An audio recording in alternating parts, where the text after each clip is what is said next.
أعوذ بالله من الشيطان الرجيم. بسم الله الرحمن الرحيم. رب اشرح لي صدري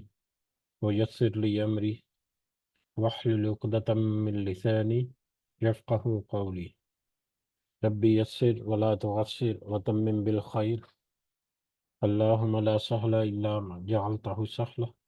وأنت تجعل الحزن إذا شئت سهلا. اللهم انفعنا بما علمتنا وعلمنا ما ينفعنا وزدنا علما. آمین یا رب العالمین۔ آج ہم انشاءاللہ اللہ کی خاص فضل و کرم سے، اس کی خاص رحمت اور توفیق سے سورۃ النجم کی آیت نمبر 33 نمبر آیت سے آنورڈ اپنا سبق دیکھیں گے اور کچھ آیات کو سمجھنے کی کوشش کریں گے۔ سب سے پہلے ہم اسی کی حمد اور اسی کا شکر اور اسی کی تعریف کرتے ہیں جس نے ہمیں یہ وقت اور یہ مہلت عطا فرمائی، جس نے ہمیں یہ سہولیات، یہ ضروریات، یہ رزق، ٹیکنالوجی، وسائل اور بے شمار انعام و اکرام اور فضل و کرم ہمارے اوپر کیا ہے، اور خاص کر جس نے ہمارے دلوں میں ڈالا کہ ہم اس بابرکت کلام کو سمجھنے کی کوشش کریں۔ اللہ تعالیٰ سے دعا ہے کہ اس کوشش میں ہمیں استقامت نصیب فرمائے، اس کی صحیح سمجھ اللہ تعالیٰ ہمیں عطا فرمائے، اس کے ذریعے سے اللہ ہمیں اپنی اور اپنے ساتھیوں کی اصلاح کرنے کی اور اس سیدھے راستے پر چلتے رہنے کی توفیق عطا فرمائے، اور دنیا کے ساتھ ساتھ اللہ ہمیں آخرت کی کامیابی اور بھلائی اور اپنا خیر فضل و کرم ہمارے شامل حال رکھے۔ آمین یا رب العالمین۔ اس سے پہلے کل ہم نے جو اپنا سبق دیکھا تھا اس کا ترجمہ ایک دفعہ دہراتے ہیں، جو کہ آیت نمبر 29 سے 32 تک، بلکہ یہ پچھلا رکوع جو ہے آیت نمبر 26 سے 32 تک، اس کو ہم دہراتے ہیں، جس میں اللہ تعالیٰ نے فرمایا، اور بہت سے فرشتے آسمانوں میں ہیں جن کی سفارش کچھ بھی نفع نہیں دے سکتی، مگر یہ اور بات ہے کہ اللہ تعالیٰ اپنی خواہش اور اپنی چاہت سے جس کے لیے چاہے اجازت دے دے۔ بے شک جو لوگ آخرت پر ایمان نہیں رکھتے وہ فرشتوں کا مؤنث نام مقرر کرتے ہیں، حالانکہ انہیں اس کا کوئی علم نہیں، وہ صرف اپنے گمان کے پیچھے پڑے ہوئے ہیں، اور بے شک وہم و گمان حق کے مقابلے میں کچھ کام نہیں دیتا۔ تو آپ ان سے منہ موڑ لیجئے جو ہماری یاد سے منہ موڑتے ہیں، اور جن کا ارادہ بجز زندگانی دنیا یعنی صرف دنیا کی زندگی کا ہے اور کچھ نہیں، یہی ان کے علم کی انتہا ہے۔ آپ کا رب اس سے خوب واقف ہے جو اس کی راہ سے بھٹک گئے، اور وہی خوب واقف ہے اس سے جو راہ یافتہ ہے، اور اللہ ہی کا ہے جو کچھ آسمانوں اور زمین میں ہے، تاکہ اللہ تعالیٰ برے عمل کرنے والوں کو ان کے اعمال کا بدلہ دے اور نیک کام کرنے والوں کو اچھا بدلہ دے۔ ان لوگوں کو جو بڑے گناہوں سے بچتے ہیں، ان لوگوں کو جو بڑے گناہوں سے بچتے ہیں اور بے حیائی سے بھی، سوائے کسی چھوٹے سے گناہ کے، بے شک تیرا رب بہت کشادہ مغفرت کرنے والا ہے، اور وہ تمہیں بخوبی جانتا ہے،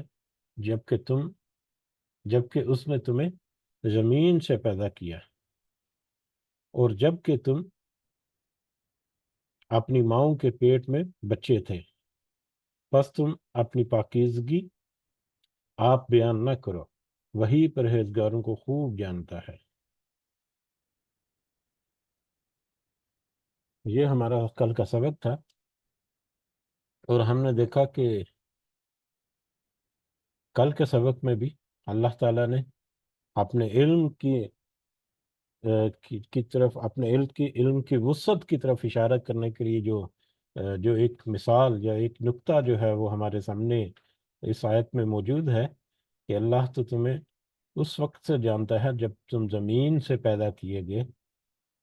جب اس نے تمہیں زمین سے پیدا کیا اور پھر تم اپنی ماں کے پیٹوں میں تھے، تو اللہ تعالیٰ کی اور انسان کی جو علم یا اس کی جو جو معلومات ہے اس کا احاطہ یا اس کا ایک اشارہ جو ہے وہ ہمیں ملتا ہے کہ ایک انسان اس وقت جب اس کے کچھ آثار ظاہر ہوتے ہیں، اس کے بارے میں کچھ اندازہ ہوتا ہے، یا اس کے بارے میں لوگ جو ہے وہ کچھ بات چیت کرنا شروع کرتے ہیں، لیکن اللہ تعالیٰ تو اس انسان کو اس کے شروع سے، اس کے پہلے دن سے، جب سے اس کی شناخت جو ہے وہ مقرر کی اللہ تعالیٰ نے، اس وقت سے خوب اچھی طرح سے جانتا ہے۔ اس کے سارے سارے اعمال جو ہیں، سارے کے سارے اس کے معاملات جو ہیں، وہ اپنے اس کے علم کے احاطے میں ہے۔ تو لہذا انسان یہ نہ سوچے کہ اللہ کو اس کے کسی کردار کا، کسی اس کی چھپی ہوئی یا ظاہری بات کا، کسی نیت اور ارادے کا پتہ ہے، بلکہ اللہ تعالیٰ خوب اچھی طرح سے جانتا ہے جو بھی کوئی کرتا ہے، جس نیت اور ارادے سے کرتا ہے۔ لہذا اس کے سامنے اگر کوئی اپنی پاکیزگی کا مطلب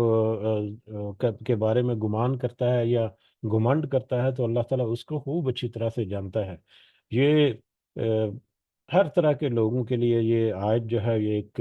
بہت کھلی نشانی ہے، خاص کر اس وقت کے مشرکین جو ہیں، جن کا یہ کہنا تھا یا یہ ماننا تھا کہ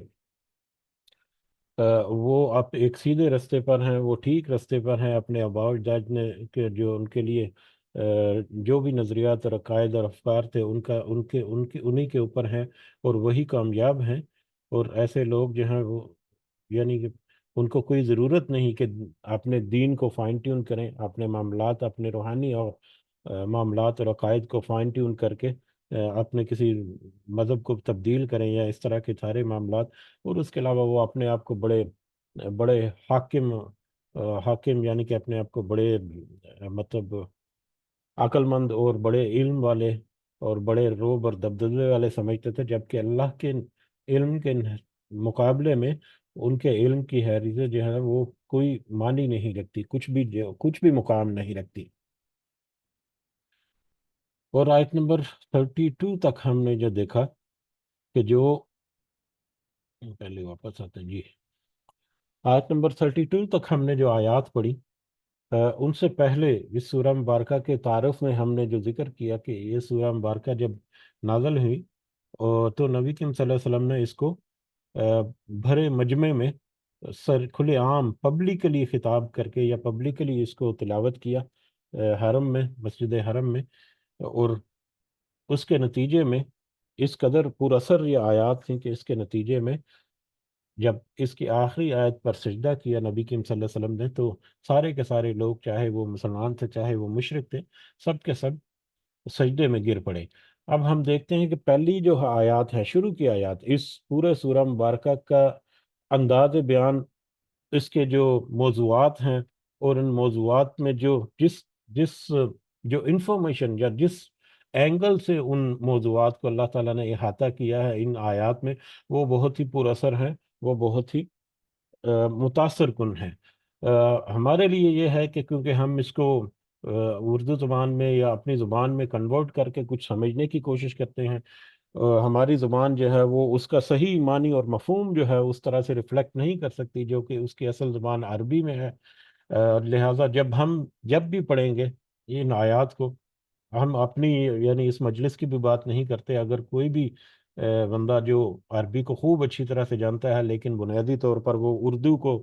یا کسی دوسری زبان کے ساتھ وہ منسوب ہے، تو وہ جب بھی آیات کو پڑھے گا تو اس کا ایک خاکہ جو ہے وہ اپنی زبان میں کنورٹ کر کے یا اپنے الفاظ میں کنورٹ کر کے اس کے ذہن میں اس کا کوئی مفہوم یا کوئی معنی جو ہے وہ ابھرتا ہے۔ جبکہ جو اہل عرب جو ہیں، ان کے لیے تو ہر لفظ جو ہے اس کی اصل معنی اور حقیقت، اس کے کنٹیکسٹ یعنی اس کے سیاق و سباق کے مطابق، اس کے آگے پیچھے جو آیات آ رہی ہیں اور ان کے معنی اور مفہوم کیا ہے، ایگزیکٹ اسی پہلو کے مطابق جیسے ہی وہ آیات جو ہیں وہ تلاوت کی جاتی ہیں، وہ سب کچھ ان کے سامنے مطلب واضح ہوتا ہے۔ یہی وجہ ہے کہ جب اہل عرب یا وہ لوگ جو عرب مادری زبان کے لوگ ہیں، وہ جب یہ آیات پڑھیں گے تو ان کے اوپر اس کا اثر یا اس کے مفہوم اور معنی جو ہے ان کی تاثیر جو ہے وہ بہت زیادہ ڈفرنٹ ہوگی، بہت زیادہ مختلف ہوگی۔ اسی بات کو اگر ہم پس اپنے ذہن میں رکھیں اور یہ دیکھیں کہ اب تک جو ہم نے 32 آیات پڑھی ہیں، ان میں پچھلے جتنی آیات تھیں وہ اپنے معنی اور مفہوم کے اعتبار سے تو ڈیفینیٹلی بہت گہری تھیں، لیکن اس میں تھوڑی سی ایکسپلینیشن بھی تھی، اور اس کے موضوعات جو ہیں وہ ایسے چنے ہوئے تھے کہ جیسے ہی وہ کسی کے سامنے پیش کیے تو اس موضوع کی گہرائی اور اس موضوع کی حقیقت کو، کیونکہ وہ جانتے تھے، سارے عرب جو ہیں وہ تو، اور مشرقین جو ہیں وہ تو خوب اچھی طرح سے ان باتوں کو جانتے بھی تھے، بس اس کو اقرار کرنے سے وہ کتراتے تھے کہ اقرار کر لیا ان کو تو اپنا مذہب چھوڑنا پڑے گا، اور مذہب چھوڑنا ان کو یہی سب سے بڑا بھاری کام تھا ان کے لیے۔ یہی وجہ تھی کہ وہ تکذیب کرتے تھے نبی کریم صلی اللہ علیہ وسلم کی یہ کتاب کی بھی، لیکن جیسے ہی ان کے سامنے یہ کتاب یا یہ سورہ مبارکہ شروع ہوئی، وَالنَّجْمِ إِذَا هَوَىٰ وَمَا ضَلَّ صَاحِبُكُمْ وَمَا غَوَىٰ، کہ جس طرح سے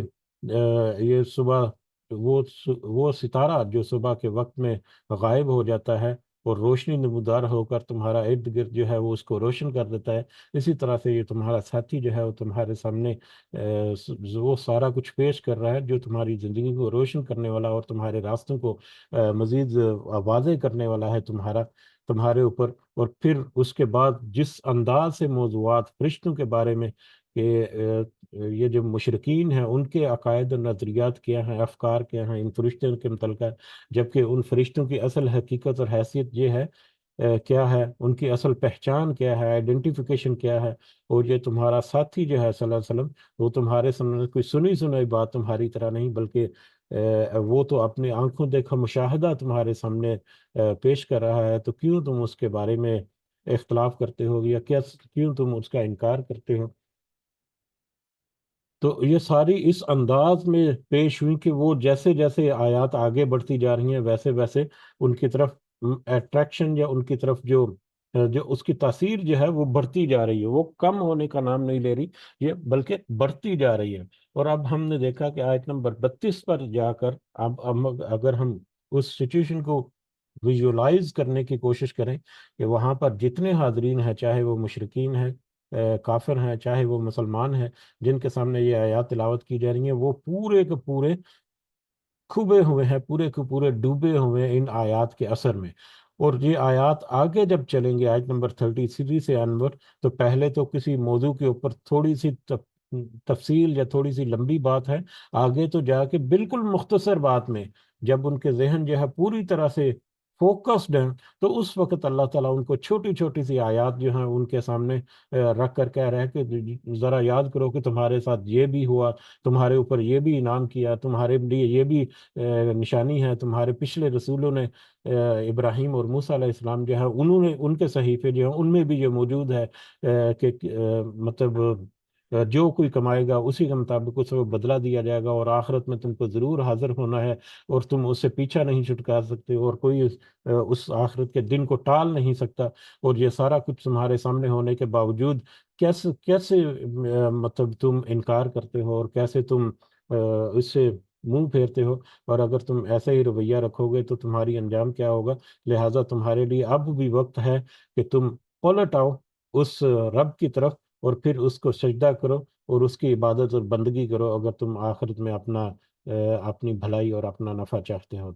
تو آگے کی آیات ہم دیکھیں گے کہ وہ جو مجمع ہے اس کے اوپر چھوٹی چھوٹی سی آیات جو بہت دفعہ ریپیٹ ہوئی ہیں، ان کو اس انداز سے ذکر کیا ہے کہ ان کی جو اٹریکشن یا ان کی تاثیر جو ہے اپنے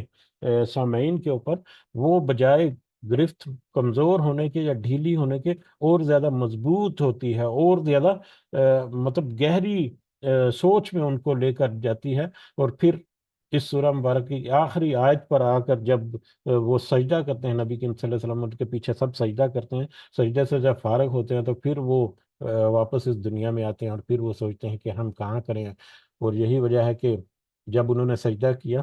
جیسا کہ ذکر ہوا تھا پہلے تعارف میں یا دوسرے دن شاید، کہ جب وہ مشرقین جو ہیں انہوں نے بھی سجدہ کیا ساتھ، تو بعد میں ان کو سمجھ آئی، یا بعد میں دوسرے جو لوگ تھے جو وہاں پر حاضر نہیں تھے مشرقین، انہوں نے پھر ان کے اوپر اعتراض کرنا شروع کر دیا کہ ہمیں تو تم کہتے ہو کہ اس دین کی طرف نہیں آنا، محمد صلی اللہ علیہ وسلم سے دور رہنا ہے، اور خود تم نے نہ صرف ان کی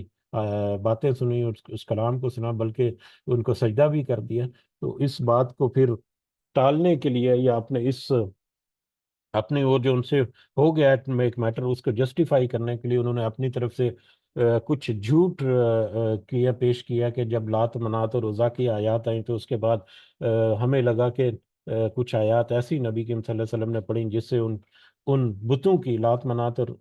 عزا وغیرہ جو ہیں ان کی بھی کوئی بڑائی اور ان کی بھی بزرگی یا ان کو بھی مطلب تسلیم کیا ہے نبی کریم صلی اللہ علیہ وسلم نے، جبکہ کوئی اس کی حقیقت نہیں تھی، کوئی اس کے بارے میں کوئی آیات یا کوئی اس طرح کا معاملہ نہیں تھا۔ تو یہ سارا جو ہے وہ ہمارے سامنے جیسے جیسے ہم آگے بڑھیں گے ویسے ویسے وہ ہم دیکھیں گے کہ اس کا تاثیر جو ہے وہ اس مجمع میں کس قدر گہری ہوتی چلی گئی۔ تو لہٰذا ہم آگے بڑھتے ہیں اور اسی انداز میں جس انداز سے یہ آیات ہیں چھوٹی سی ساری جانی پہچانی ہماری آیات ہیں اسی انداز سے ان کو کور کریں گے، تاکہ ہمیں کچھ اندازہ ہو کہ کیسے موضوعات جو ہیں وہ آگے چلتے ہیں اور آگے بڑھتے ہیں۔ اور انشاءاللہ اللہ کی توفیق سے آج ہم یہ سورہ مبارکہ جو ہے وہ مکمل بھی کریں گے انشاءاللہ۔ تو شروع کرتے ہیں آج کا سبق آیت نمبر 33 سے۔ اعوذ باللہ من الشیطان الرجیم۔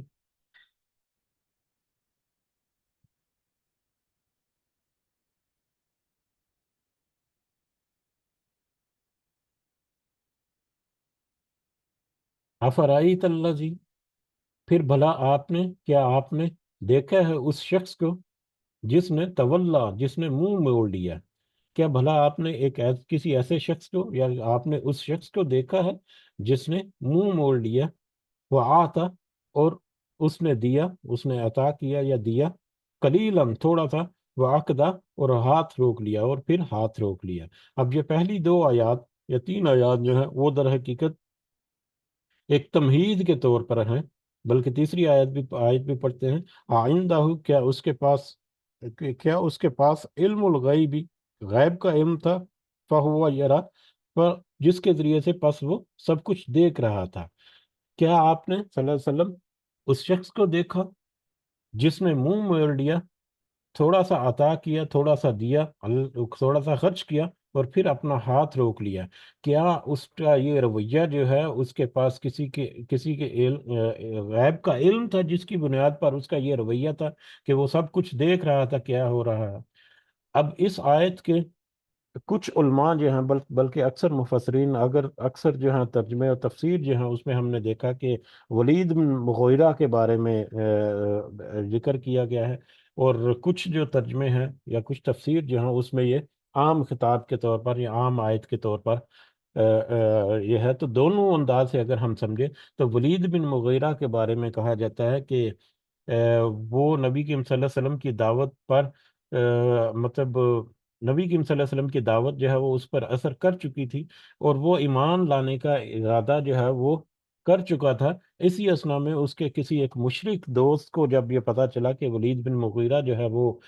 مسلمان ہونے کا ارادہ رکھتا ہے، تو اس نے ولید بن مغیرہ یعنی اس مشرک دوست نے ولید بن مغیرہ سے کہا کہ تم اپنے آبائی دین جو ہے اس کو مت چھوڑ، اگر تمہیں یہی ڈر ہے کہ کہیں آخرت میں تمہاری پکڑ نہ ہو جائے یا آخرت میں تمہیں کوئی سزا نہ مل جائے، تو تم مجھے اتنی رقم دے دو، اس کے بدلے میں تمہیں گارنٹی دیتا ہوں کہ آخرت میں تمہارا کوئی عذاب نہیں ہوگا، اور اگر کوئی ایسی معاملہ ہوا تو تمہاری سزا میں اپنے اوپر لے لوں گا۔ تو ولید بن مغیرہ جو ہے بجائے اس کے کہ وہ حق کا جو راستہ ہے جو اس کے اوپر کھلتا جا رہا تھا اس کی طرف آگے بڑھتا، اس نے اپنے قدم پیچھے ہٹا لیے اور اپنے دوست کے ساتھ اس نے ڈیل کر لی، اور پھر اپنا جو مشرک دوست تھا اس کو تھوڑے سے پیسے اس نے دے دیے اسی ڈیل کے بدلے میں، لیکن تھوڑی سی رقم دے کر اس نے باقی کی رقم ادا نہیں کی، اپنا ہاتھ روک لیا۔ اس کے بارے میں یہ یا ایک اوپن آیت کے طور پر دوسری ترجمہ جو ہے ان کے مطابق ہم دیکھیں تو کوئی ایسے بھی لوگ ہیں جو کچھ تھوڑا بہت اللہ کے راستے میں دے دیتے ہیں یا تھوڑی سی کوشش کرتے ہیں، تھوڑی سی جستجو کرتے ہیں، اس کے بعد وہ اس جستجو سے، اس دین کے راستے سے واپس اپنے آپ کو ہٹا لیتے ہیں یا بیک آؤٹ کر لیتے ہیں، یا کمزور پڑ جاتے ہیں، تھوڑی سی کوشش کی، باقی بالکل اپنے آپ کو روکے رکھا اپنے ہاتھ کو، اور دوسرے تیسرے معاملات جو ہیں ان میں زیادہ تر اپنا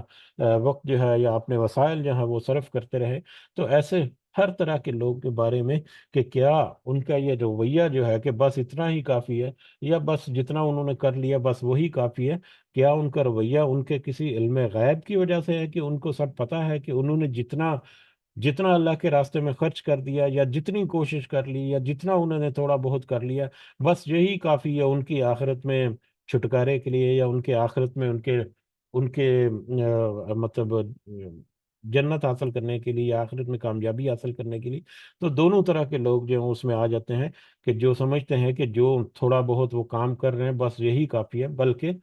ایسی کوئی حقیقت نہیں۔ جب بھی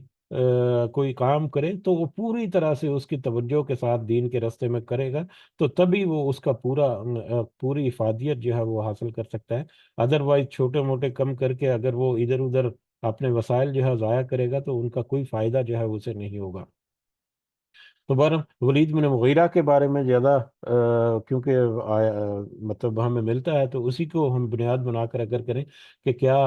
آپ صلی اللہ علیہ وسلم نے اس شخص کو بھی دیکھا ہے جس نے اپنا ہاتھ روک لیا، تھوڑا سا دیا پھر اپنا ہاتھ روک لیا؟ کیا اس کے پاس کوئی غیب کا علم تھا کہ اس نے جو کام کر دیا بس یہی کافی ہے اس کے لیے، اس کی آخرت کو سنوارنے کے لیے، یا اسی کام سے یا اسی اس کے عمل سے وہ اس کے چھٹکارا ہو جائے گا؟ کیا اس کے پاس کوئی غیب کا علم آ گیا تھا کہ اس نے یہ سارا کچھ دے لیا اور اپنے آپ کو تسلی کر لی؟ وہ یقیناً ایسا نہیں تھا۔ ام لم ینبا، یا وہ خبر نہیں دیا گیا؟ اب یہ وہی ولید بن مغیرہ، اس کی طرف بھی اشارہ، یا کوئی بھی عام، چاہے مومن ہے چاہے مشرک ہے، مشرقین جو ہے اس کے وہ تو براہ راست مخاطب ہیں یہاں پر، لیکن دوسرے جو لوگ ہیں جو سننے والے ہیں، آج ہمارے سامنے بھی یہ سارا کچھ ہے، کہ کیا وہ سب ان کو خبر نہیں پہنچی بما فی صحف موسیٰ، اس کی جو کہ موسیٰ کے صحیفوں میں ہے، وہ ابراہیم اور ابراہیم کے صحیفوں میں، صلی رضی اللہ علیہ السلام، کیا ان کو موسیٰ اور ابراہیم کے صحیفوں کی کچھ خبر نہیں ملی؟ اللہ ذی وفا، جو کہ اپنا وعدہ پورے کرنے والا تھا، یا جس نے اپنا وعدہ پورا کیا، ابراہیم۔ یعنی کیا ان لوگوں کو، یا کیا ان کو موسیٰ اور ابراہیم علیہ السلام کے صحیفوں کے بارے میں کچھ فتق نہیں کہ ان کے صحیفوں میں کیا موجود تھا؟ اب یہاں پر حضرت موسیٰ اور حضرت ابراہیم علیہ السلام کے لیے یہاں پر آگے اضافی نوٹ بھی ہے کہ اللہ ذی وفا، جس نے وعدہ پورا کیا، جس نے اللہ کے ساتھ اپنا وعدہ جو ہے وہ کیا وہ پورا کیا۔ ویسے تو سارے نبیوں نے اپنے وعدے پورے کیے ہیں، بہرحال اب یہاں پر حضرت موسیٰ اور حضرت ابراہیم کی طرف اشارہ کر کے آگے جو آیات آئیں گی وہ چھوٹے چھوٹے مطلب مختصر کی پوائنٹس کی شکل میں ہے۔ حضرت موسیٰ علیہ السلام، جن کے پیروکار جو ہیں وہ دونوں اہل کتاب اس وقت کے تھے، یعنی عیسائی بھی اور یہودی بھی، اور ان کے ذریعے سے مشرکین عرب جو ہیں یا مشرکین مکہ جو ہیں، وہ اس بات کی خواہش رکھتے تھے کہ کاش بھی ہمارے اوپر کوئی کتاب نازل ہوتی، یا ہمارے پاس کوئی کتاب آتی اور ہمارے پاس بھی کوئی رسول آتا تو ہم اس کے پیچھے چلتے۔ تو یہ مشرکین مکہ کی اس سوچ جو ہے، اس کو اس کو سامنے رکھتے ہوئے، یا اہل کتاب تک بھی یہ جب بات پہنچی ہے تو وہ بھی سارے کے سارے اس میں داخل ہو جائیں، اور پھر حضرت ابراہیم علیہ السلام، جن کے بارے میں تو مشرکین جو ہیں وہ بھی، مشرکین مکہ جو ہیں وہ بھی اپنا جد امجد مان کر ان کو ان کی عزت و تکریم جو ہے وہ کرتے، اور ان کا اپنا بزرگ جو ہے مانتے تھے۔ تو اس لحاظ سے یہ دونوں حضرت موسیٰ اور حضرت ابراہیم علیہ السلام کا یہاں پہ تذکرہ کرنا، اس میں گویا کہ اس وقت کے سارے جتنے قومیں تھیں یا جتنے لوگ تھے وہ سارے کے سارے جمع ہو گئے۔ تو کیا ان کو موسیٰ اور ابراہیم کے صحیفوں کے بارے میں خبر نہیں ملی؟ اب یہ صحیفے جو ہیں اس کے بارے میں اگر ہم دیکھیں تو حضرت موسیٰ علیہ السلام کے اوپر جو تورات نازل ہوئی تھی، وہ تو آج بھی، اس وقت بھی یا آج بھی کسی نہ کسی شکل میں محفوظ ہے۔ کچھ حصہ جو ہے وہ اس کا ہمارے سامنے ہے، اس میں گو کہ بہت ساری اونچ نیچ اور بہت ساری تبدیلیاں کر دی گئی ہیں، لیکن وہ ایک صحیفے کی شکل میں یا آسمانی کتاب کی شکل میں موجود ہے۔ لیکن ابراہیم علیہ السلام کے اوپر جو کوئی صحیفہ یا کتاب یا جو بھی اللہ تعالیٰ نے نازل کیا آیات، اس کے بارے میں کوئی کتاب اس طرح سے مرتب کی ہوئی یا اس طرح سے کوئی ٹھوس ان کے صحیفے جو ہیں وہ موجود نہیں ہیں۔ ہاں البتہ حضرت ابراہیم علیہ السلام کے صحیفوں میں سے کچھ آیات جو ہیں ان کا تذکرہ ہمیں آگے جو ہے جو 5 6 7 چھوٹی چھوٹی آیات میں ہمیں ملتا ہے، جو کہ اللہ تعالیٰ نے یہاں پر ذکر کیا کہ یہ ساری باتیں ابراہیم علیہ السلام اور موسیٰ علیہ السلام جو ہے ان کے صحیفوں میں پہلے موجود تھیں، تو کیا ان لوگوں کے پاس ابراہیم اور موسیٰ علیہ السلام کے صحیفوں کی خبر نہیں پہنچی؟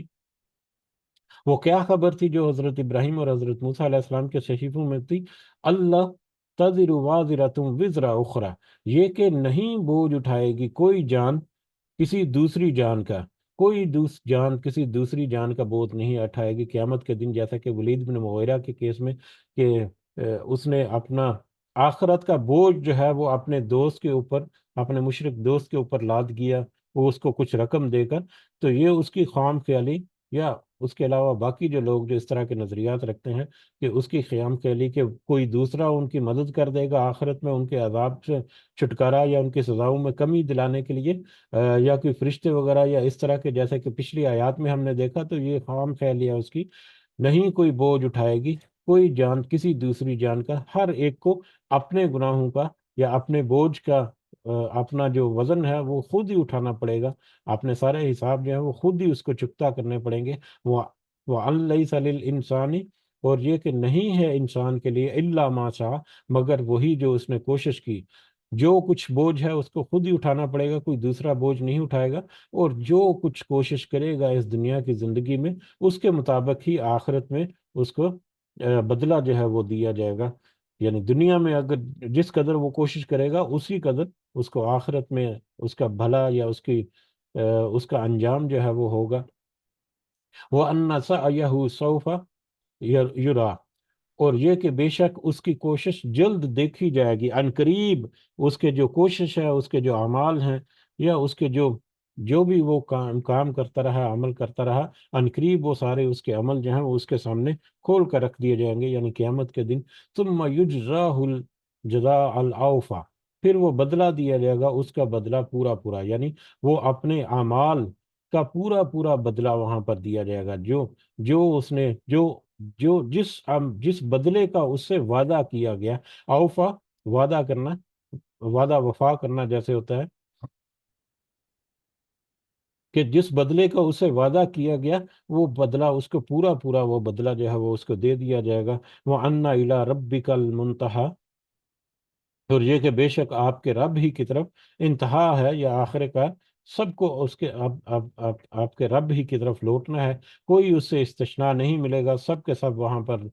جمع کیے جائیں گے۔ وَأَنَّهُ ہوا اضحک و ابکا، اور بے شک وہی ہنساتا ہے اور وہی رلاتا ہے، وہی اللہ ہے جو ہنساتا اور رلاتا ہے، یعنی وہ آسودگی بھی دیتا ہے اور وہ آزمائش اور مشکل بھی دیتا ہے، وہی ہے جو راحت بھی دیتا ہے اور وہی ہے جو سختی بھی دیتا ہے، وہی ہے جو زیادہ آسودگی دے کر آزماتا ہے اور وہی ہے جو تنگی دے کر یا تھوڑی سی مطلب حالات کو محدود کر کے وہ آزماتا ہے، وہی ہے جو ہنساتا ہے اور رلاتا ہے۔ وَأَنَّهُ هُوَ أَمَاتَ وَأَحْيَا، اور بے شک وہی ہے موت دیتا ہے اور جو زندگی دیتا ہے، موت اور زندگی جو ہے وہ بھی اسی کے ہاتھ میں ہے، جب جس وقت جس کے لیے مقرر ہے، جہاں پر مقرر ہے وہ بھی اسی کی طرف سے ہے۔ وَأَنَّهُ خَلَقَ الزَّوْجَيْنِ الذَّكَرَ وَالْأُنثَىٰ، اور یہ کہ بے شک اسی نے پیدا کی دو قسمیں یا دو زوجین، دوڑے جو ہیں دو قسمیں، ذکر والانثى، نر اور مادہ، یعنی لڑکا اور لڑکی یا مرد اور عورت، من نطفۃ اذا تمنا، اس ایک نطفے سے یا پانی کے ایک بقدر قطرے سے جب وہ رحم میں ٹپکایا جاتا ہے، یعنی وہی ہے جو انسان کو مرد یا عورت اسی کی مرضی یا اسی کی یہ تقسیم ہے کہ وہ کس بھی طرح عطا کرتا ہے یا کس بھی طرح وہ جو بھی اس کے لیے جنس جو ہے وہ مقرر کرتا ہے، یہ کہ وہ نر ہے یا مادہ ہے یا لڑکا ہے یا لڑکی ہے، اور مطلب ماں کے رحموں کے اندر، پیٹوں کے اندر۔ وَأَنَّ عَلَيْهِ النَّشْأَةَ الْأُخْرَى، اور بے شک اسی پر لازم ہے آخرت میں دوبارہ اٹھانا اسی پر لازم ہے، یعنی جو قول اس کا جو ہے وہ اپنے قول کا پکا اور سچا ہے، اس نے جو اپنا قول جو ہے وہ ہمارے سامنے ذکر کر دیا وہ اٹل حقیقت ہے، اور وہی اپنے قول کو پورا ضرور کرے گا کہ وہ سب کو دوبارہ ضرور اٹھائے گا، تو اس کے اوپر لازم ہے کہ وہ دوبارہ اٹھائے گا سب کو۔ وَأَنَّهُ هُوَ أَغْنَى وَأَقْنَى، اور یہ کہ بے شک وہی ہے دولت وہی ہے دولت مند بنایا اور اس نے خزانہ بخشا، وہی ہے جس نے دولت مند بنایا اور وہی ہے جس نے خزانہ بخشا، یعنی وہی ہے جس نے مطلب اس کے دو معنی جو ہے وہ عام طور پر لیے جاتے ہیں۔ اغنا و اقنا جو ہے اس کے ایک سیاق و سباق کے مطابق جو ہے وہ کچھ علماء جو ہے ان کا خیال ہے کہ وہ اقنا جو ہے وہ در حقیقت افقر ہے، کہ وہی ہے جس نے دولت عطا کی اور وہی ہے جس نے فقیری دی کسی کو۔ تو دونوں انداز سے ہم اگر یہ سمجھے تو ہمیں مفہوم جو ہے سامنے نظر آتا ہے کہ بہت بے شک وہی ہے جس نے بقدر ضرورت دولت دی اور جس نے ضرورت سے زیادہ خزانے کسی کو دے دیے، یا دوسرے معنی کے مطابق وہی ہے جس نے کسی کو دولت دی اور وہی ہے جس نے کسی کو فقر دیا یا کسی کو غریبی دی۔ تو یہ غریبی اور دولت جو ہے یا آسودگی اور تنگی جو ہے وہ بھی اسی کے ہاتھ میں ہے کہ جس کو وہ چاہتا ہے جب وہ چاہتا ہے وہ عطا کرتا ہے۔ وہ انہ ہوا رب الشعرا، اور یہ کہ بے شک وہی شعرا کا رب ہے۔ یہ شعرا جو ہے وہ ایک ستارے کا نام ہے یا ستارہ ہے، جس کی وہاں پر مختلف قومیں جو ہیں عبادت کرتے تھے اس وقت، اور اہل عرب جو ہیں ان میں بھی کچھ قومیں جو ہیں یا کچھ گروہ جو ہیں وہ اس ستارے کی پوجا کرتے تھے، اور ان کا خیال تھا کہ یہ ستارہ جو ہے یہ ان کی قسمت کے اوپر اثر انداز ہوتا ہے۔ تو یعنی وہ شعرا جو ستارہ ہے وہ کسی کی قسمت کا، وہ کسی بھی قسمت کا کیا کر سکتا ہے، کہ کسی کے بارے میں قسمت کا کیا فیصلہ کر سکتا ہے؟ وہ تو خود اللہ کی مخلوق ہے اور اللہ کا محتاج ہے۔ تو وہ بے شک وہی رب جو ہے، اللہ جو ہے، وہ اس شعرا ستارہ جو ہے اس کا رب بھی وہی ہے۔ وہ انہو اہلک، اور بے شک وہ جس نے ہلاک کیا وہی ہے، یعنی اللہ ہی ہے جس نے ہلاک کیا آدن الاولا، عاد اولا کو، عاد اولا کو یا پہلی عاد کی قوم کو۔ عاد اولا جو ہے عاد اور سمود کا آگے تذکرہ بھی ملتا ہے ہمیں۔ عاد اور سمود دونوں کے قوموں کے بارے میں ہم نے پڑھا، ان کے جو ان کے ظاہری جو حالات تھے وہ تقریباً ملتے جلتے ہیں، دونوں اپنی مال و دولت کے اعتبار سے، اپنی جسمانی طاقت کے اعتبار سے، اپنی سکلز کے اعتبار سے بڑے طاقتور قومیں تھیں، بڑی طاقت رکھتی تھیں، اور فن تعمیرات میں دونوں جو ہیں وہ بڑے ماہر تھے۔ کچھ جو ہیں وہ چٹانوں کو تراش تراش کر سمود جو ہیں وہ کرتے تھے، اور عاد قوم جو ہے وہ کہہ لیں کہ ریت کے ٹیلوں کے اوپر یا صحرا میں وہ بلند بارہ عمارتیں یا اس طرح کے معاملات جو ہیں وہ اس میں بڑی مہارت رکھتے تھے۔ جی بہرحال تو عاد قوم جو ہے وہ پہلے گزری، جب اس عاد قوم کی طرف حضرت ہود علیہ السلام کو بھیجا گیا، جب عاد قوم کے اوپر عذاب آیا اللہ تعالیٰ کی طرف سے، تو حضرت ہود علیہ السلام اپنے کچھ ساتھی جو ان کے اوپر ایمان لے کر آئے تھے، وہ وہاں سے ہجرت کر کے، اور پھر جا کر دوبارہ جب آباد کاری ہوئی تو اس قوم میں سے پھر اگلی جو قوم ہے وہ سمود تھی، قوم سمود، یعنی عاد کے بعد قوم سمود جو ہے وہ اسی قوم کے جو نیک لوگ جو وہاں سے ہجرت کر کے گئے تو دوسری جگہ پر جا کر آباد ہوئے، تو وہ قوم سمود تھی، جس کو بعد میں اس کو بھی اللہ تعالیٰ نے سزا کے ذریعے سے عذاب دے کر اس صفحہ ہستی سے مٹا دیا۔ تو اس وجہ سے آدن الاولا، یادیں عاد اولا جو ہے وہ قوم عاد کو، اور عاد الآخرہ آدن یا عاد ثانیہ جو ہے وہ قوم سمود کو کہا جاتا ہے۔ بہرحال وَأَنَّهُ أَهْلَكَ عَادًا الْأُولَى، اور بے شک وہی ہے جس نے ہلاک کیا عاد اولا یا پہلی عاد قوم کو، وَثَمُودَ، اور سمود کو بھی، فما اب کا، پس نہ اس نے باقی چھوڑا، اور اسی طرح سے قوم سمود جو ہے اس کو بھی اللہ نے ہلاک کر دیا، اس کو سزا دی، دنیا کے اوپر ہی ان کو نیست و نابود کر دیا۔ وہ قوم نوح من قبل، اور ان سب سے پہلے قوم نوح جو ہے وہ سب سے پہلی قوم تھی جس کے اوپر اللہ تعالیٰ نے عذاب بھیجا، اور ان کا جو جرم جو ہے وہ سب سے بڑا تھا کہ شرک کی ابتدا ہی حضرت نوح علیہ السلام کے جو قوم جو تھے، اس وقت کے جو لوگ تھے، انہوں نے شرک کی ابتدا کی، یا وہاں سے شرک کی ابتدا جو ہے وہ ہوئی۔ بہرحال اور قوم نوح کو بھی اس سے پہلے اسی طرح سے اللہ نے عذاب دے کر صفحہ ہستی سے مٹا دیا یا نیست و نابود کر دیا۔ انہم کانہم ازلم و اطغی، بے شک وہ لوگ سب کے سب بڑے ظالم اور بڑے سرکش تھے. یہ ساری قومیں جن کو اللہ تعالیٰ نے عذاب دے کر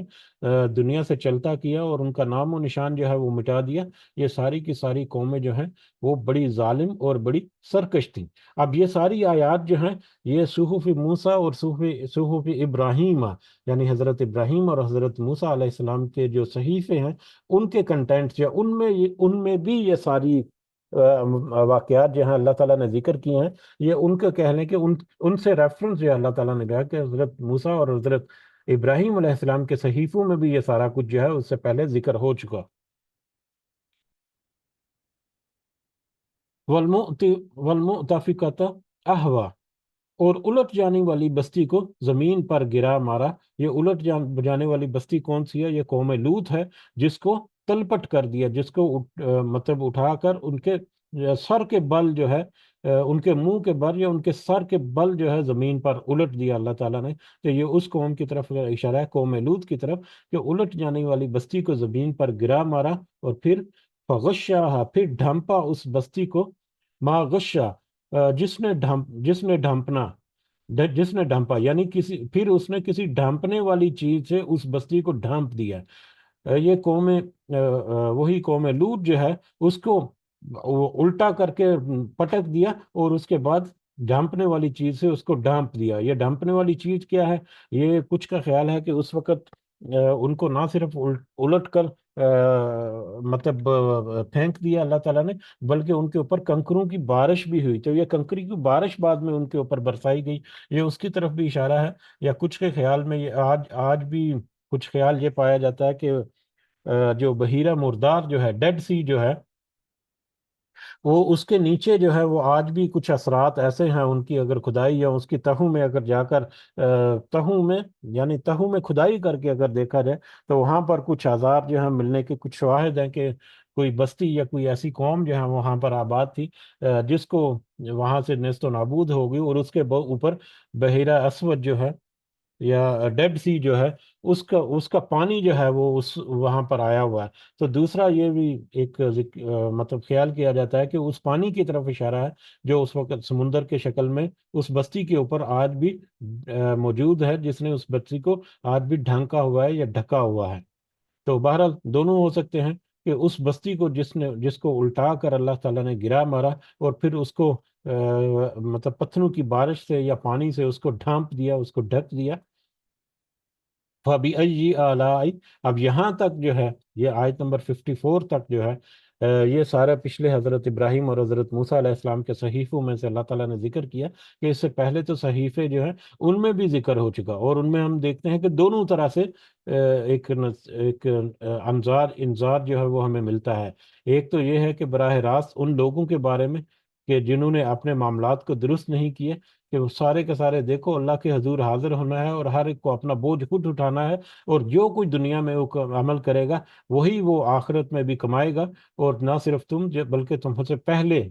جو قومیں تھیں وہ بھی ہلاک ہوئیں اس وجہ سے کہ انہوں نے نافرمانی کی اور سرکشی کی. تو آج تمہارا حال جو ہے وہ بھی یہ نافرمانی اور سرکشی والا ہے، لہذا تمہارے ساتھ بھی اللہ تعالیٰ یہ میٹر کر سکتا ہے. تو یہ سارا کچھ جو ہے جو اس قرآن کا اسلوب ہے، اس طرح کی آیات جو ہیں وہ حضرت موسیٰ اور حضرت ابراہیم کے اوپر جو اللہ تعالیٰ نے مطلب صحیفے جو نازل ہوئے تھے اس وقت کے، ان میں بھی اس طرح کی ساری باتیں جو ہیں وہ موجود تھیں. اب یہ سارا کچھ جو ہے وہ اس مجمع کے سامنے پیش کیا جا رہا ہے. اب واپس اس مجمع کے جو لوگ ہیں ان کی طرف یہاں پر اللہ تعالیٰ کی طرف سے خطاب ہے، فَبِأَيِّ آلَاءِ رَبِّكَ تَتَمَارَىٰ، تو پس لوگو اپنے رب کی نعمتوں میں سے کس کس پر تم شک کرو گے، یا اپنے رب کی نعمتوں میں کس حد تک تم شک کرو گے. دیکھو کہ اب لوگوں ذرا غور کرو کہ دیکھو اللہ تعالیٰ نے تمہارے اوپر کس قدر انعامات کیے کہ تمہیں کتاب عطا کی، تمہیں رسول عطا کیا، تمہیں نصیحت اور رہنمائی عطا کی، تمہارے سامنے ساری آیات جو ہیں وہ رکھ دی، تمہارے سامنے سارے ماضی کے معاملات جو ہیں وہ رکھ دیے، پچھلے قوموں کے حالات رکھ دیے، اور تمہیں سب سے بڑی بات کہ تمہیں مہلت عطا کی. تو پھر یہ ساری کی ساری جو ہیں وہ اللہ تعالیٰ کی نعمتیں ہیں. اس کے علاوہ بھی بے شمار پوائنٹ جو ہیں وہ ہمارے سامنے آ سکتے ہیں کہ ذرا غور کرو اے لوگوں کہ تمہارے اوپر اللہ تعالیٰ کی کس کس طرح سے نعمتیں ہیں، لیکن تم ان کو کس طرح سے شک میں پڑے ہوئے ان نعمتوں کے بارے میں. تو اے لوگوں، کس اپنے رب کی کس نعمتوں پر یا کس نعمتوں کے اوپر کس حد تک تم شک کرتے رہو گے یا شک کرو گے. ہاذا نذیر، یہ رسول یا یہ کتاب نذیر ڈرانے والا ہے، من النذر الاولی، پہلے ڈرانے والوں میں سے. جس طرح سے پہلے ڈرانے والے، یہ نذیر جو ہے، یہ یہ دونوں معنی جو ہے یہاں پر آ سکتے ہیں. یہ کتاب کے بارے میں کہ جس طرح سے پہلے صحیفوں کا اوپر تذکرہ کیا کہ اس میں بھی پچھلی قوموں کا حوالہ دے کر اور آخرت کے بارے میں جو پورا واضح کر کے منظر جو ہے واضح کر کے ان دو لوگوں کو ڈرایا گیا، لیکن اس کے باوجود وہ ان آیات کے بجائے اس کے کہ ڈریں، بلکہ الٹا ان آیات کا مذاق اڑاتے رہے، جیسا کہ ہمیں اگلی آیات میں ملے گا. تو پچھلے لوگ جو ہیں ان کا بھی یہی رویہ رہا اور آج تمہارا بھی یہی رویہ ہے. تو یہ ڈرانے والا جو ہے، چاہے وہ کتاب کے بارے میں ہو، چاہے وہ رسول کے بارے میں ہو، کہ اس سے پہلے حضرت موسیٰ اور حضرت ابراہیم علیہ السلام جو ہے، یا باقی جو نبی اور رسول جو گزرے ہیں، وہ بھی اسی طرح سے ڈرانے والے تھے اپنی قوموں کو. لیکن ان کی قومیں جو ہیں بجائے اس کے کہ وہ اپنے نصیحت پکڑتی، بلکہ انہوں نے الٹا اس کا مذاق اڑایا. تو ھذا نذیر من نذر الاولی، تو یہ پہلے ڈرانے والا جو تھا، اسی طرح سے یہ رسول یا یہ کتاب جو ہے یہ بھی ڈرانے والی یا ڈرانے والا ہے. صلی اللہ علیہ وسلم. آزفت الآزفہ، قریب آ گئی قیامت، قریب آنے والی، قریب آ گئی، قریب آنے والی، یا وہ قریب آنے والی جو چیز ہے جس کے بارے میں اللہ تعالیٰ بار بار تمہیں تذکرہ کیا، وہ بس سمجھو کہ قریب آ لگی. قیامت جو ہے وہ سمجھو کہ بس بالکل ہی قریب آ لگی، کہ کسی بھی وقت مطلب وہ اللہ تعالیٰ اس کو اناؤنس کر دے گا اور تمہارے سامنے اس کے آثار جو ہے آخری وہ شروع ہو جائیں گے اور تم دیکھتے کہ دیکھتے رہ جاؤ گے. اس قدر وہ قریب ہے. اس کے بارے میں بہت ساری آیات اور احادیث بھی ہمیں پتہ چلتی ہیں کہ کوئی اگر یہ خیال کرتا ہے کہ ابھی قیامت کی وہ نشانیاں پوری ہونی ہیں، وہ نشانیاں پوری ہونی ہیں، تو اپنے ذہنوں سے آج ہمارے اندر بھی یہ بہت ساری چیزیں ہیں کہ ابھی تو قیامت ابھی تو دجال نے آنا ہے، اور ابھی تو حضرت عیسیٰ علیہ السلام نے واپس آنا ہے، اور حضرت مہدی جو ہیں وہ واپس آئیں گے، یا سارے کے سارے یقیناً وہ سارا کچھ سارا ہوگا. لیکن یہ تاریخ ہمیں یہ بتاتی ہے، انسان کی اپنی روش جو ہے وہ اسے بتاتی ہے کہ جب اس کے اوپر مشکل کا وقت آتا ہے تو وہ اچانک سے ٹھٹک جاتا ہے اور کہتا ہے کہ یہ کیا، یہ اتنا اچانک ہمارے ساتھ ہو گیا. وہ موت جو آ گئی کسی کو تو وہ بھی در حقیقت اس کے اوپر قیامت ہی آ گئی، کہ اس کے بعد تو پھر اس کا اور قیامت میں مطلب پردہ جو ہے وہ ہٹ جاتا ہے اور اس کو اپنی منزل جو ہے وہ نظر آنا شروع ہو جاتی ہے. تو کوئی یہ مت سوچے کہ ابھی تک قیامت پتہ نہیں کب آئے گی کب نہیں آئے گی. وہ قیامت کا دن قریب آ لگا، کہ عنقریب وہ تمہارے سروں کے اوپر کھڑی ہے، کہ جیسے ہی اللہ تعالیٰ مطلب حکم دے وہ تمہارے اوپر واضح ہو جائے. تو قریب آ لگے، کہ قریب آنے والی یہ قیامت کا دن جو ہے وہ اب تو قریب آ لگا ہے، اس میں کوئی دوری نہیں ہے. تم یہ اپنے ذہن میں رکھو ہمیشہ. تو پھر جب تم یہ ذہن میں رکھو گے، لیس لہا من دون اللہ کاشفہ، نہیں ہے اس قیامت کو اللہ کے سوا کوئی ظاہر کرنے والا یا ہٹانے والا. کو اللہ کے سوا کوئی نہیں کہ جب وہ چاہے اس قیامت کو ظاہر کر دے، یا اللہ کے سوا کوئی نہیں جو اس قیامت کے دن سے تم سے ہٹا سکے جب وہ تمہارے پاس آ جائے گی، یا جب بھی وہ ظاہر ہوگی. یعنی اس کا جو وقت مقرر ہے وہ وقت مقرر پر آ کر رہے گی. کوئی اس سے پہلے یا اس کے بعد اس کو ٹال نہیں سکتا، نہ ہی اسے اپنے آپ کو بچا سکتا ہے، نہ ہی اس کے چھٹکارا حاصل کر سکتا ہے، نہ ہی اس سے دور بھاگ سکتا ہے. تو وہ ظاہر کرنے والا قیامت کو یا ہٹانے کا جو ہے وہ بھی صرف اس کے اختیار میں ہے. اور کوئی یقیناً اس نے قول اپنا جو ہے وہ سچا کر کے دکھانا ہے، تو یقیناً وہ اپنے قول کو سچا کرے گا اور قیامت آ کر رہے گی اور کوئی اس کو ہٹا نہیں سکے گا. افمن حدیث افامن ہاد الحدیثی، تو کیا پھر بھلا اس بات کو تعجبون تم سب تعجب کرتے ہو. یہ ساری باتیں جو تمہارے اوپر واضح ہو گئی، تمہارے اوپر اس کی دلیل جو ہے وہ بھی آ گئی، تمہارے اوپر اس کی آیات جو ہے نازل وہ ساری آ گئی، تمہارے اوپر ان کی سچائی جو ہے اس کو ثابت کرنے کے لیے ہر طرح کے جو نصیحت ہے، جو ہر طرح کی جو نشانیاں ہیں وہ بھی تمہارے پاس موجود ہیں، تمہارے پاس دلائل بھی اللہ تعالیٰ نے دے دیے. اس کے باوجود تم اس بات پر توجب کرتے ہو قیامت آ کھڑی ہوگی اور اچانک آ جائے گی، اور جو اس میں بڑی سختی ہوگی اور سب حساب کتاب دینے ہیں، اور جو کچھ تم کر رہے ہو اس کے مطابق تمہیں وہاں پر بدلہ جو ہے وہ دیا جائے گا. تو اب بھی تم اس کے بارے میں توجب کرتے ہیں، یا اب بھی اس کو تم عجیب خیال کرتے ہو. وَتَضْحَكُونَ ولا تبکون، اور بجائے اس کے کہ تم اس کے اوپر سوچ و بچار کر کے وہ سیریس لے کر اس کے اوپر تم مطلب اس کی طرف آؤ، یا اس کی طرف تم اپنی اصلاح کرو، تم اس کی بجائے تم ہنستے ہو اور روتے نہیں ہو، یعنی تم اس کی طرف آنے کی بجائے، اس کے اوپر غور و فکر کرنے کی بجائے تم اس کا مذاق اڑاتے ہو، تم اس کے اوپر سیریس، اس پیغام کو یا اس نصیحت کو سیریس لینے کی بجائے تم تو الٹا اس کا مذاق اڑاتے ہو، انتم سامدین، اور تم سب غفلت میں پڑے ہوئے، اور تمہارا یہ رویہ جو ہے در حقیقت اس وجہ سے ہے کہ تم غفلت میں پڑے ہوئے، جم نے جان بوجھ کر اپنے اوپر غفلت کا لبادہ جو ہے وہ اوڑا ہوا ہے، اور تم اس پیغام کو سیریسلی نہیں لیتے، اس پیغام کو بالکل بھی اگنور کرتے ہو، بلکہ الٹا اس کی ہنسی مذاق کرتے ہو، تو تمہارا یہ رویہ جو ہے یہ قابل گرفت ہے۔ یہ نہ ہو کہ تمہارے اوپر اللہ کی گرفت جب آ جائے، تو تمہاری مخلص جب ختم ہو جائے تو تم ہاتھ ملتے رہ جاؤ، تو لہٰذا اس وقت کے آنے سے پہلے تم اپنی ہنسی مذاق جو ہے وہ چھوڑو، بلکہ اپنے جو معاملات ہیں ان کو بڑے سیریس انداز میں، بڑے مفکرانہ انداز میں سوچ سمجھ کر اس اللہ کی طرف پلٹو، فسجدو، تو پھر اس کے سامنے سجدہ ریز ہو جاؤ، للہ، اسی اللہ کے لیے، اللہ کو، وعبدو، اور تم اسی کی عبادت کرو۔ لہذا تمہیں چاہیے کہ تم اپنے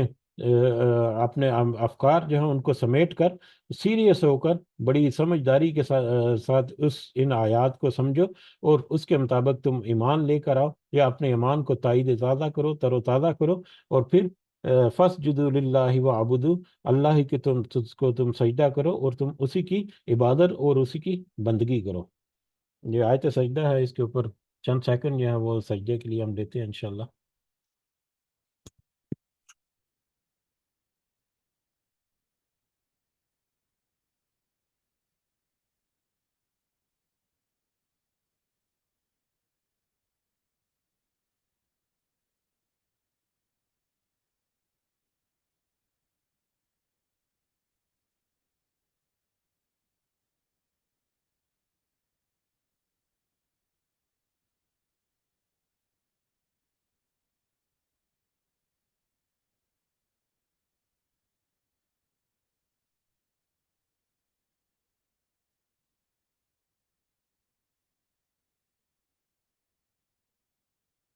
جی السلام علیکم ورحمۃ اللہ۔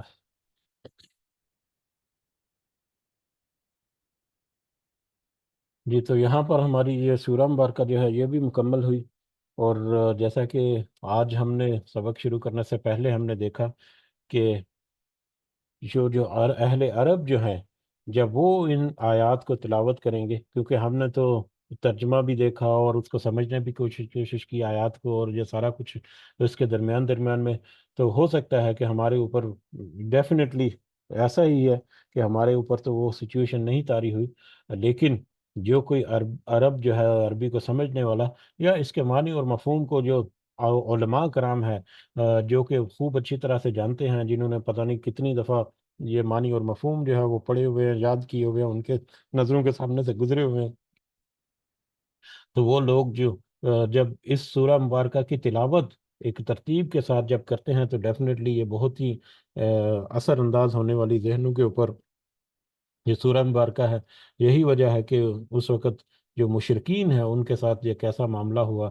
تو اللہ تعالیٰ سے دعا ہے کہ اس سورہ مبارکہ میں بہت ساری باتیں ایسی ہیں جو ہماری نصیحت کی ہے، ان کو ہمارے دلوں میں اتار کر ہمیں اللہ تعالیٰ اپنی اصلاح کرنے کی توفیق عطا فرمائے۔ آمین یا رب العالمین، وما علینا الا البلاغ المبین۔ اگر آپ کچھ اضافہ کرنا چاہیں تو آپ کر سکتے ہیں، جزاکم اللہ خیرا کثیرا۔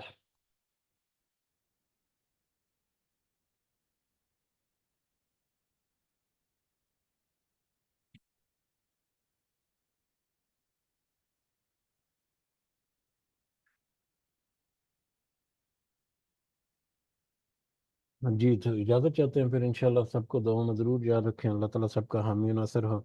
ہمارے معاملات اللہ تعالیٰ خاص آسانیاں ہمارے لیے پیدا فرمائے، ہمارے سننے میں، سمجھنے میں، کہنے میں کچھ اونچ نیچ ہے، کمی بیشی ہے، تو اللہ تعالیٰ ہمیں معاف فرمائے، اور ہمیں اس کے بدلے میں بھی صحیح نصیحت اور صحیح جو ہدایت ہے وہ ہمارے دلوں میں اتارے۔ ہمارے والدین جو اس دنیا میں حیات ہیں، اللہ تعالیٰ ان کو صحت سے بھرپور زندگی عطا فرمائے، اور جو اس دنیا سے گزر گئے ہمارے والدین اور سارے مومنین اور مومنات، اللہ تعالیٰ سب کو اپنے خاص فضل و کرم سے جنت الفردوس میں اعلیٰ مقام عطا فرمائے۔ رب ارحمہما کما ربیانی صغیرا، رب ارحمہما کما ربیانی صغیرا، رب ارحمهما كما ربياني صغيرا ربنا آتنا في الدنيا حسنة وفي الآخرة حسنة وقنا عذاب النار ربنا ظلمنا أنفسنا وإن لم تغفر لنا وترحمنا لنكونن من الخاسرين ربنا تقبل منا إنك أنت السميع العليم وتب علينا إنك أنت التواب الرحيم سبحان ربك رب العزة عما يصفون وسلام على المرسلين والحمد لله رب العالمين سبحانك اللهم وبحمدك أشهد أن لا إله إلا أنت أستغفرك وأتوب إليك جزاكم الله خيرا كثيرا السلام علیکم ورحمۃ اللہ وبرکاتہ